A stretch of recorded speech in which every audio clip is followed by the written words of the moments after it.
Hey, Hound Dogs, I'm David Hankins, I'm Paul Hankins. and welcome to On the Air with Power Squared, a weekly look at what we hope will be everyone's favorite comic book, Power Squared.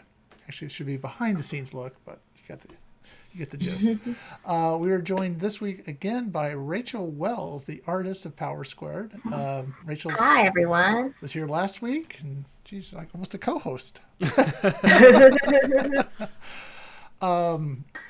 We're going to talk about character designs. There's a couple of things that we're trying to work on kind of jointly.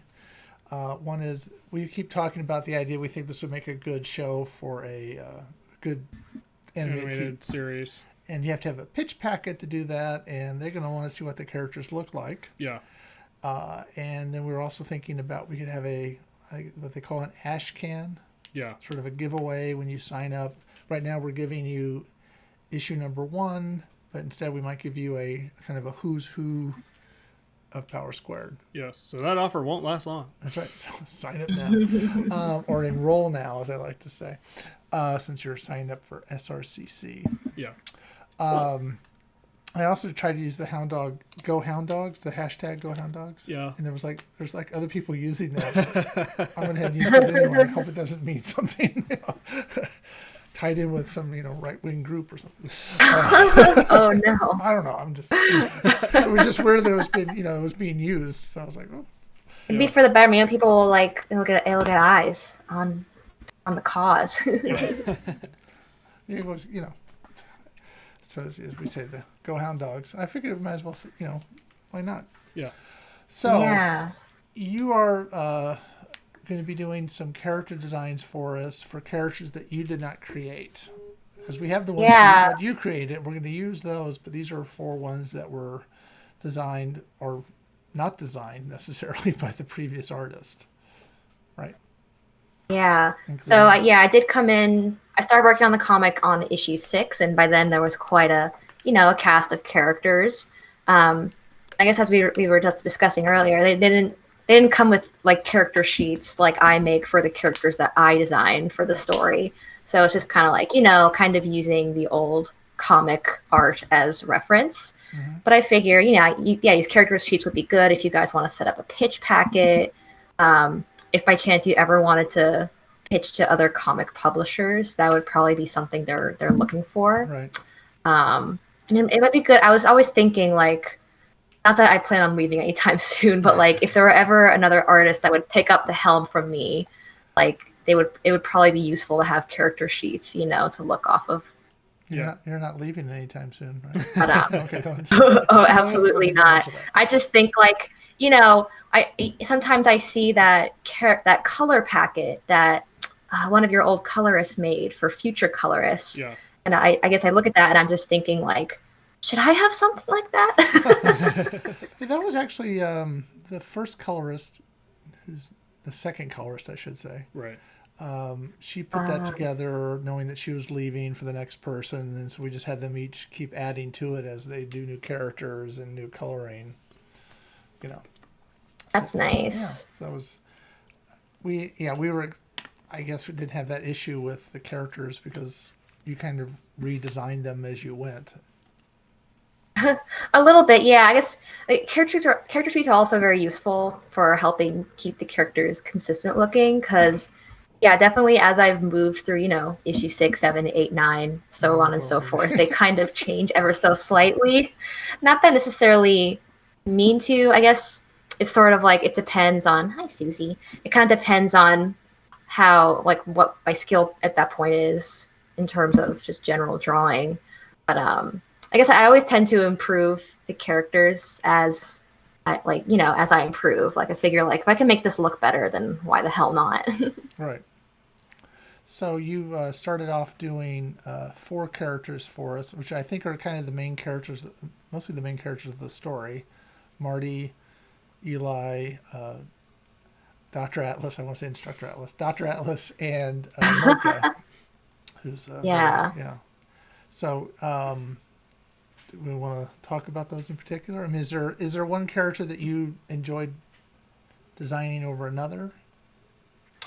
I would say Mocha, especially Mocha's Fox version. I mean, I just like drawing women more. they're just more fun to draw. I don't know what it is exactly, but also animals. I think I've said it before, but animals are my favorite thing to draw. So Mocha, like the kitsune, is just very, very fun, very interesting to draw. So you want her to be in the kitsune form more often than she is?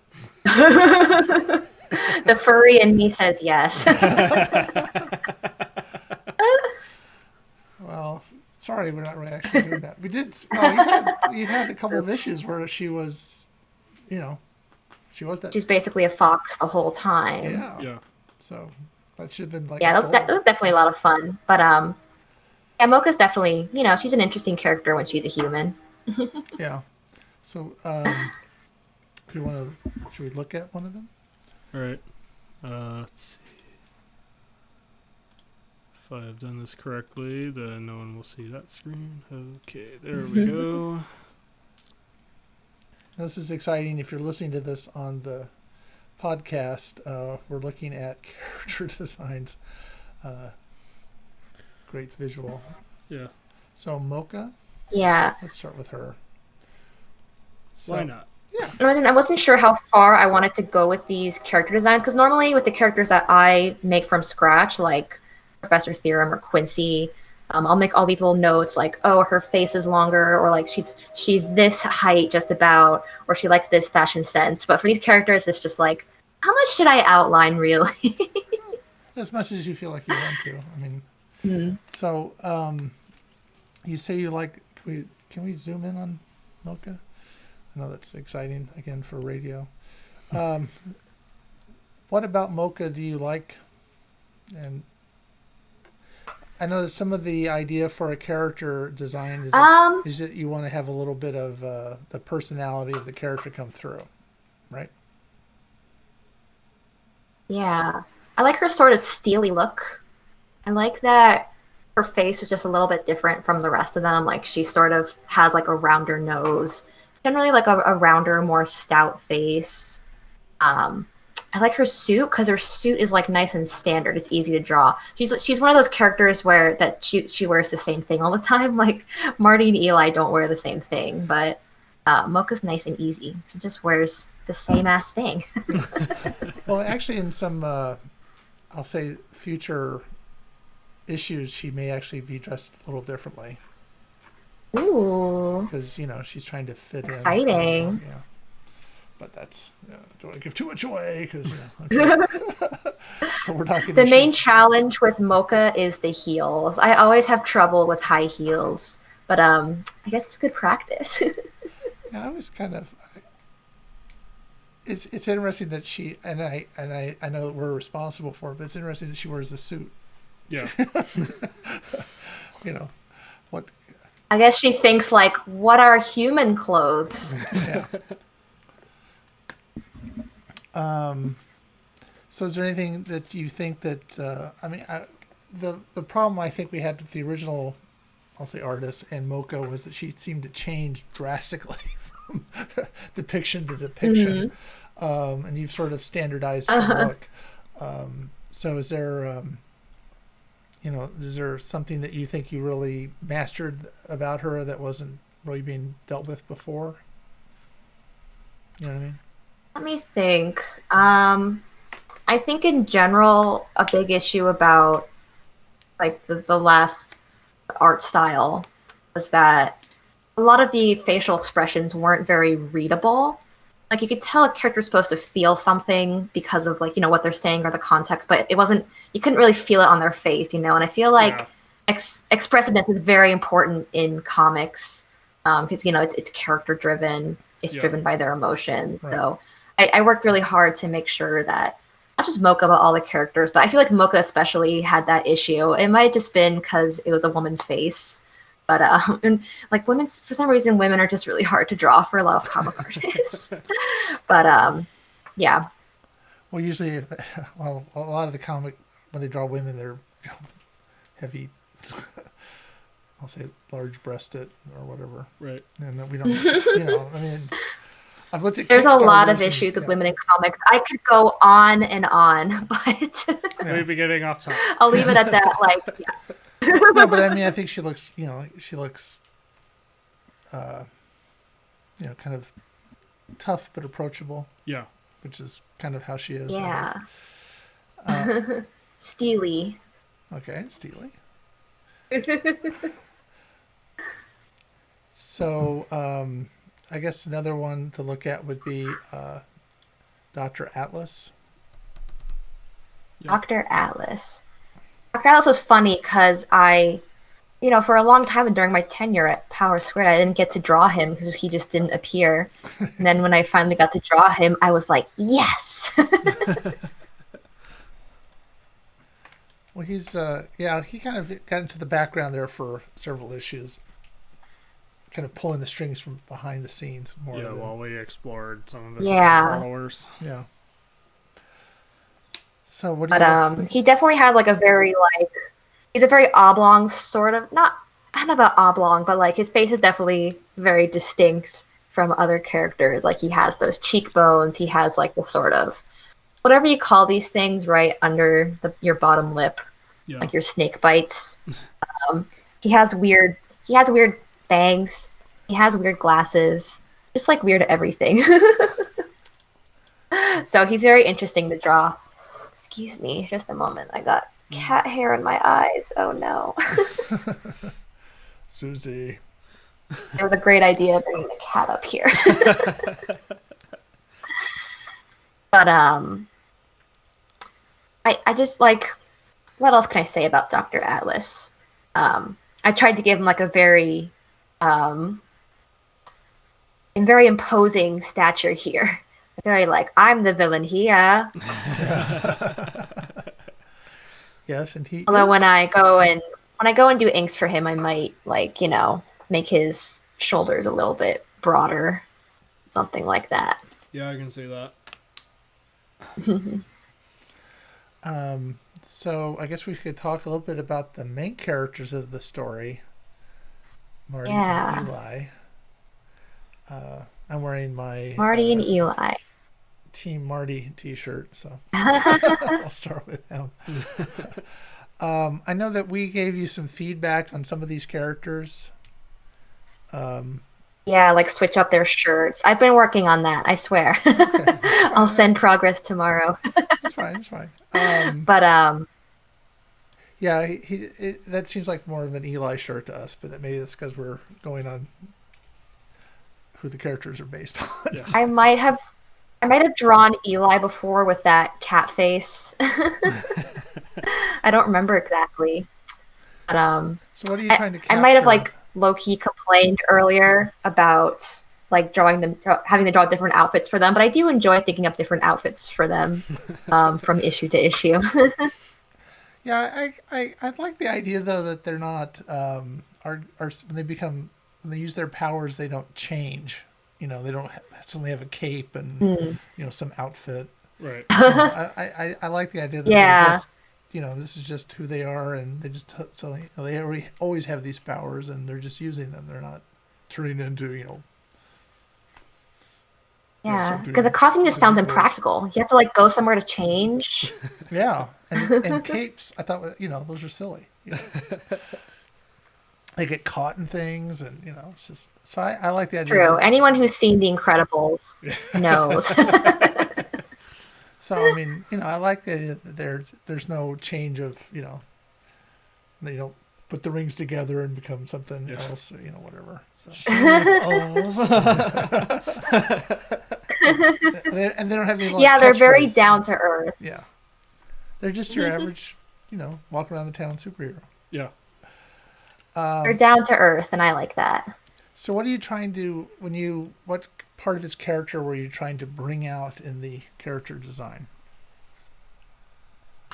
I suppose in this like main pose here, I guess I was trying to convey how, at least Marty in particular is like kind of, I suppose he's the more outgoing one, isn't he? Yes. Yeah. He's just happy-go-lucky, like, hey, how's it going? Okay.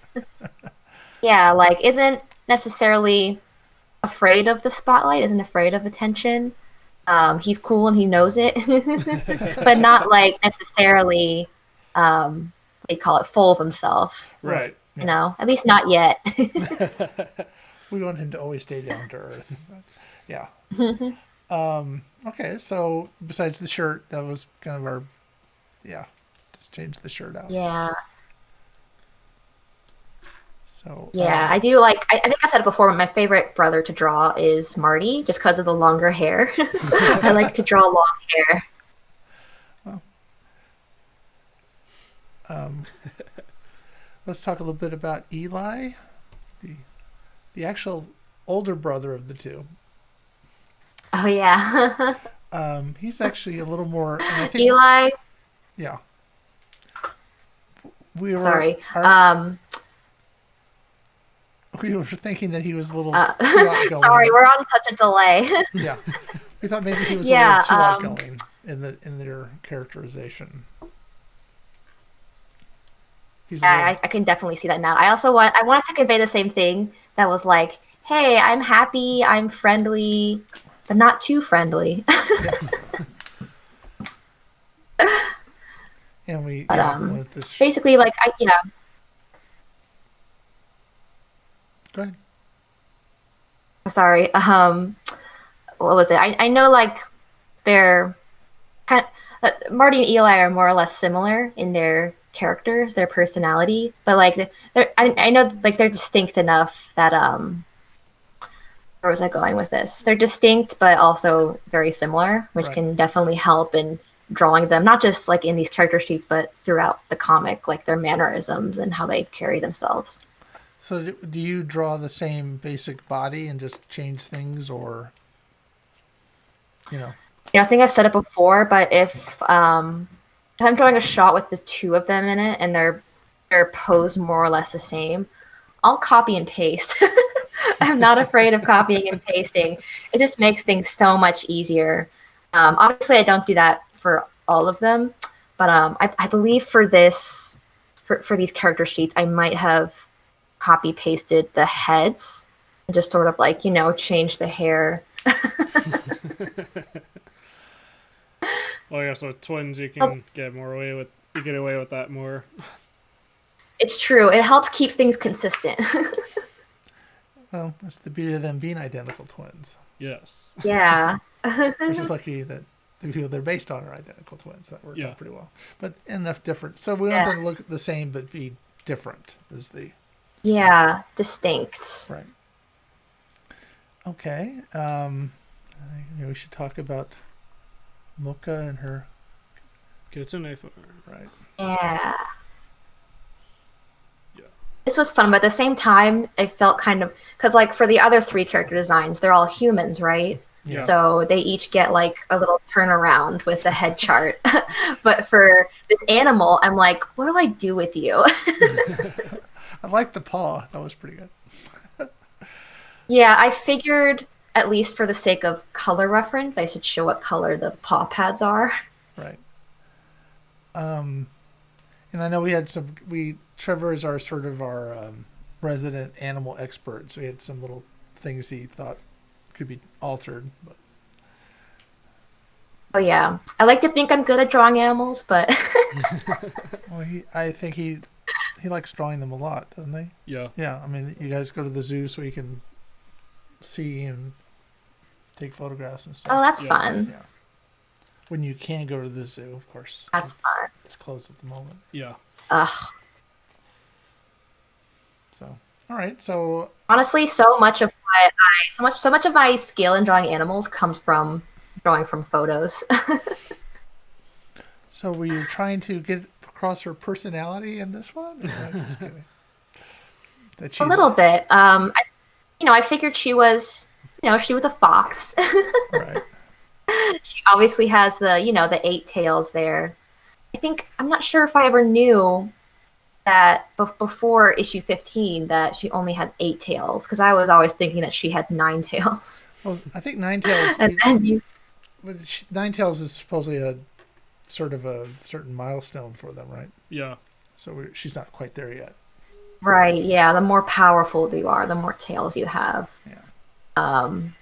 And then, I fixed it, and then I was working on that page again, and my husband was watching me. He was like, she's missing a tail, right? It should be 9 tails.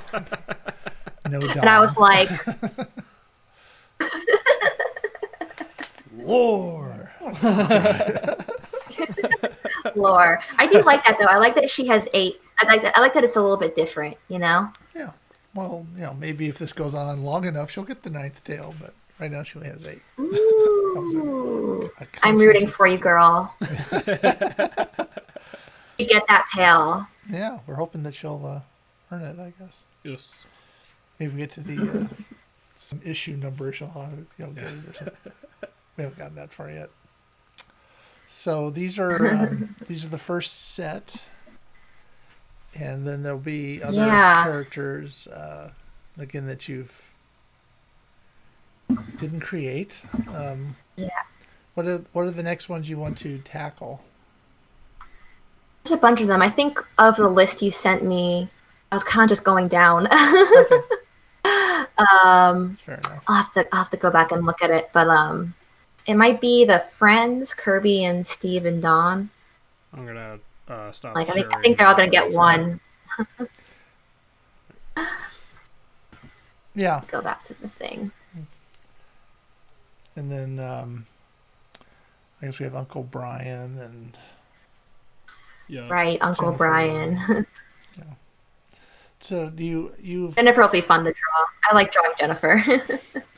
So do you have a favorite character? You said Mocha already. Is there somebody that you've created that's your favorite character to have created? I think my favorite that I've created has to be Professor Theorem. She was the first one that I designed, I believe. And she's just really fun to draw. It was fun to formulate her design because you gave me a specific person to base her off. I can't recall the name. K-Flight. But I poured through photos of her to figure out like a good character from her. I feel like I did a pretty decent job. I like her hair. I like her whole stature. I like that she's not just, a bombshell, like stereotypical comic woman. Right. Yeah. No, yeah, that was. Yeah, I might have talked about this before, but I feel like women in media should be allowed to be a little bit ugly. They should be allowed to have like wrinkles and whatever, like frizzy hair. They're allowed to be imperfect, and I think that's what I like about Professor Theorem. She's imperfect. Okay, that's good. Yeah. Do you have I'll just say, ask this question, a least favorite character you've had to design? Least favorite character. I might have thought about this question before. It might be one of the like side characters, the ones that you kind of forget about. Because I always do, like, for the audience, I always do a little sketch of like named characters or characters that show up for more than a panel, Right. Just to make sure like the look looks okay. Yeah, we had the Perrys as an example, and yeah. And the coffee lady or something. been a few. There was the policeman. He showed up for a few, and yeah. I'm thinking specifically about issue 8. Issue 8, where they're at the Perry house, and there's the police guy there, and Professor Ketchum, not Professor, Detective. Detective Ketchum. Yeah. Yeah. Like, not that I dislike him, but like, I kind of, fun fact, since his last name was Ketchum, I kind of designed him based on Ash Ketchum from Pokemon. But I didn't think to like say to the colorist like his hair should be like Ash Ketchum. So then the colorist made them not look like Ash Ketchum. So I was like, oh, okay then. Not that that's her fault, but you gotta say what you want. Yeah, but I guess like to answer the question of like my least favorite character I've designed, I guess like one of the side ones that didn't get a lot of effort put into them, I just kind of look back at them like, I could have done better on that. But Do you want to come clean and tell us which one? Let me think. I might be thinking of like, it's any of the officers, like, actually no, I'm thinking of the scene with the Perry house, and when the guy comes in, he might be a doctor, he might be a scientist guy. Oh. I remember looking at him and thinking of like, that could have been better. You think there was a guy from the I want to say SDI, but He that's came in and it was like, wait, you can't erase that. right. Yeah, he's one of the police investigator types, from the scientific Yeah. fingerprints and all that kind of Forensics. stuff. Yeah. Forensics, yeah. Yeah. So, Yeah, I try and put my all into character design. So, you know.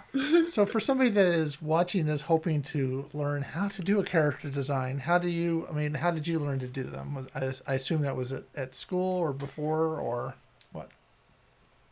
I did a bit before. I remember being inspired a lot by watching behind the scenes footage of, like my favorite animated shows and movies. And you would see, the artists working on these character sheets or working through the design process, like figuring out what a character is going to look like, or, like the shape of their body, the shape of their face.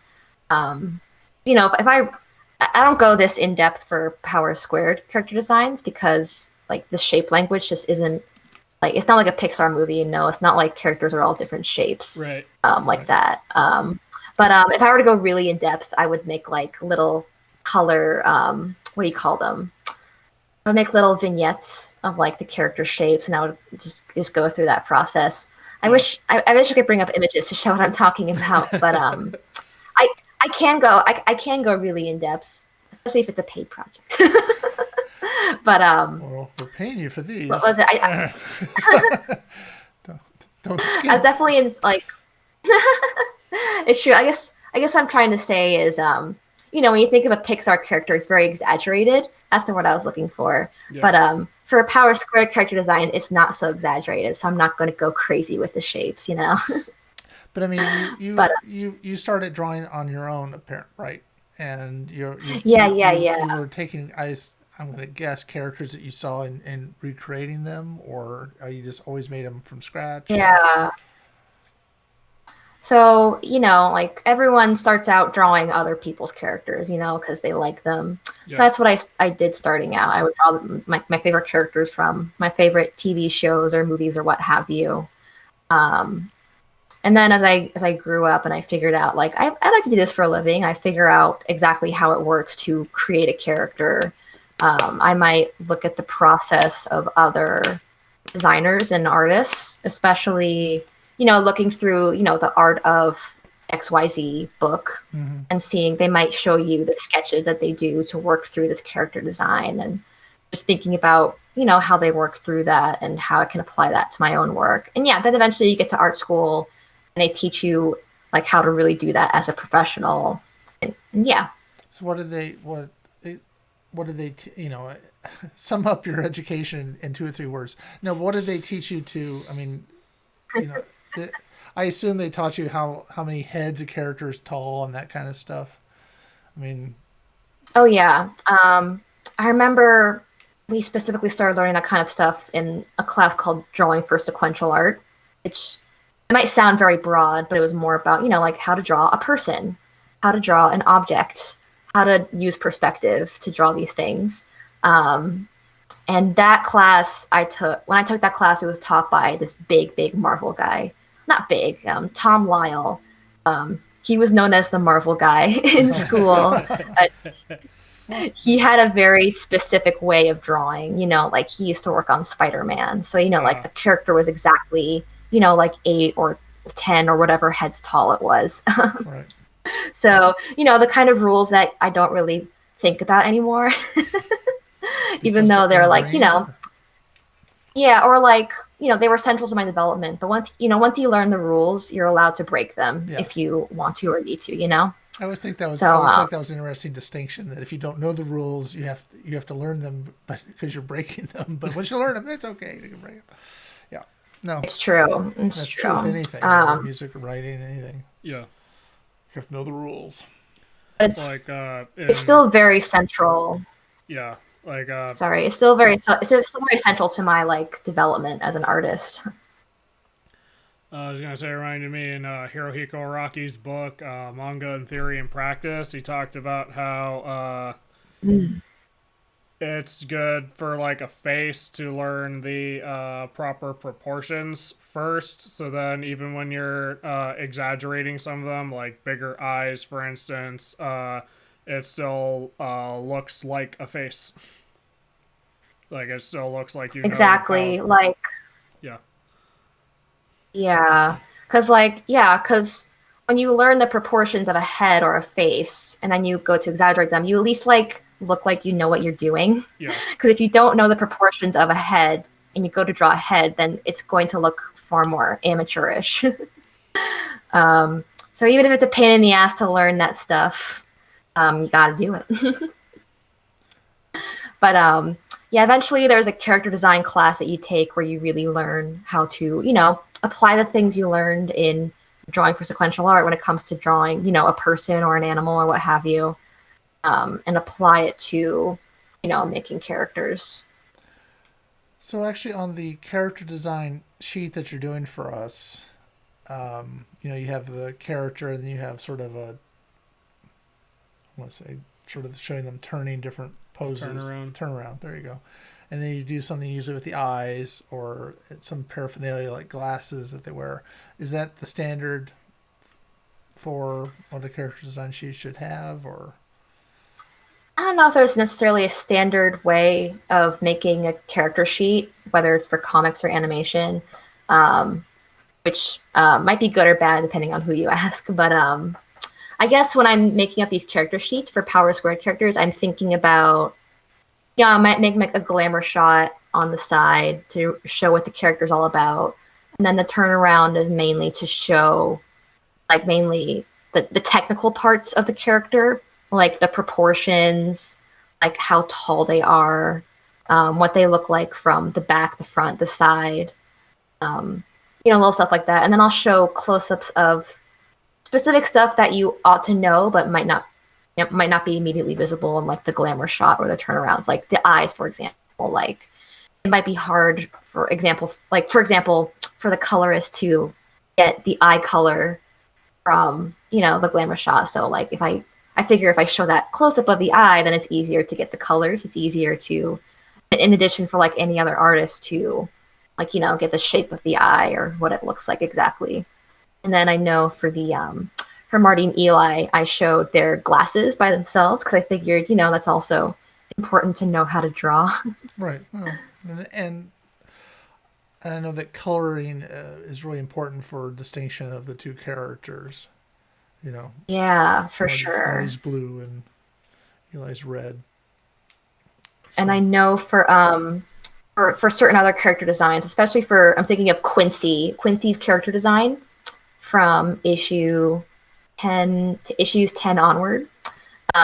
She got very in-depth character designs because there are a lot of details to her character. Like, I believe she got like a head turnaround to show like how her bun works, how her face works. I believe there's also a shot with her hair down because sometimes her hair is down. And I showed some of her jewelry. I gave her like amethyst jewelry because I know that amethysts stand for like, people use amethysts to like clear your mind, to give you like a clear mind. So I figured that would help reflect her character design a little bit because she's supposed to like convince you, like psychological stuff. So I know I use part of her character sheets to like show what kind of jewelry she likes to wear. So.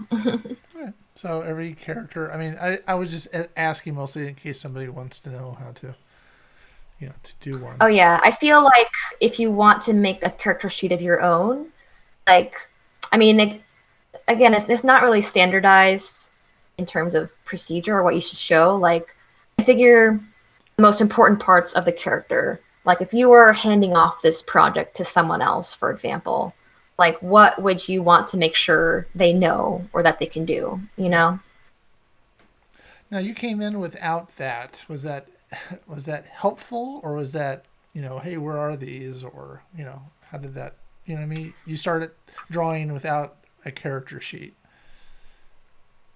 It was definitely challenging, especially because, you kind of have to flip through the other comics to look at these characters and make sure you're getting them right.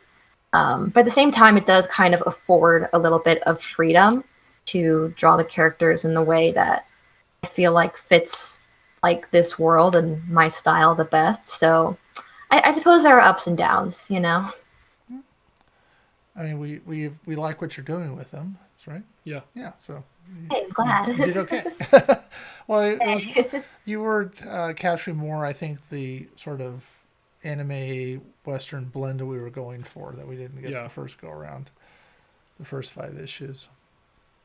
It's awesome. Yeah, so it was a better fit artistically Yeah. for our vision. Talking. I'm glad.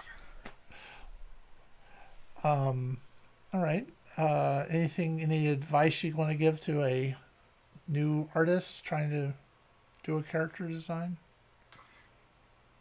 I need Be a advice to mentor here. artists. Learn, learn how to draw women. Similarly, learn how to draw animals. I don't feel like even in art school they don't really teach you enough how to do that kind of stuff, but I promise you'll thank me later. Now, do you have I assume you've drawn characters outside of Power Square. Do you have a favorite character that you've created outside the Power Squared universe? Let me think. In terms of something I can show off. If you have an NDA, we don't want you to violate it. But Let me think. Right now, I can't really show it, but I can talk about it. Right now, I'm working on a comic about kaiju, like giant monsters that are shrunk down.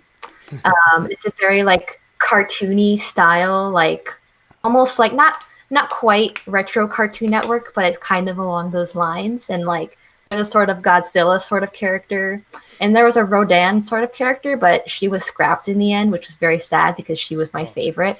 But I really, actually, I might just show her off because she's very fun. Because she's not being used right now. So can you tell us yeah, what the project is, or is that not supposed to know? it's I might be able to say the title, and the title is "Not All Giant Monsters Are Big." It's with a what do you call it? An individual client like you guys. They're just they want to make their comic come alive. Let's see. Here we go. I'm gonna share this with you guys. Oh, she's so cute. I might. Can you see it? Yes. Yeah. I like it. I might use her for my own purposes later because again, she's not being used in the comic. But it's kind of along the lines like this, especially because I will stop sharing now. Right. Just because I love dinosaurs, they're my favorite. I just love drawing them. I love looking at them. So yeah. So you work with other projects. It's okay. I'm sorry. It's like finding the You never take me back. for dating other people. It's okay. I'm kidding. No, it's good. I mean, I hope you are doing well with that. Yeah, thanks. So is that kind of? I guess that's about it. Now that we've found out you're cheating on us, it's okay. We should go. No, we're kidding, of course. No. Again, we will. We'll be happy to publicize whatever work you're doing outside of Power Squared, if we're allowed to. So, Thank you. so I'll let you guys know. Okay. I'll keep you up to date. Yeah, we'll hope your other creators are treating you good. All right, so you want to? Yeah, okay. If you're watching this on YouTube, if you like this, leave a like, subscribe if you want to see more, and ring that notification bell if you want to see exactly when these videos go up. So until next week, I'm David Hankins. I'm Paul Hankins. And this has been On the Air with Power Squared.